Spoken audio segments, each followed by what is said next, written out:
Secular तबका तवज्जो से सुनिए, मुझे कहता है कि गुस्ताखे रसूल की एक सजा सकरात से जुड़ा ये कोई सख्त बात है नहीं। मेरे मोहतरम भाइयों में दलील पेश करता हूँ।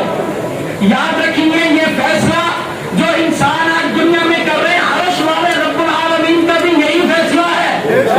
उसकी वजह ये है कि नबी करीम मोहम्मद रसूलुल्लाह सल्लल्लाहु अलैहि वसल्लम दुनिया के हर इंसान के लिए रहमत है।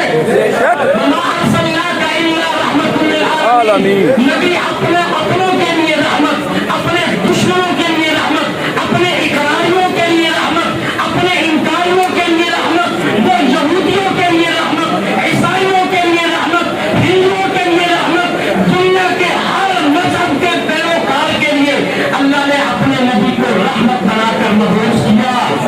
तो दुनिया में ऐसा आला तरीन हस्ती जो है, अल्लाह ताला को ये बर्दाश्त नहीं, ये पसंद नहीं कि ऐसी हस्ती की जात में कोई गुस्ताखी का इंतकाम करे जो दुनिया के हर इंसान के लिए रहमत। इसलिए नबी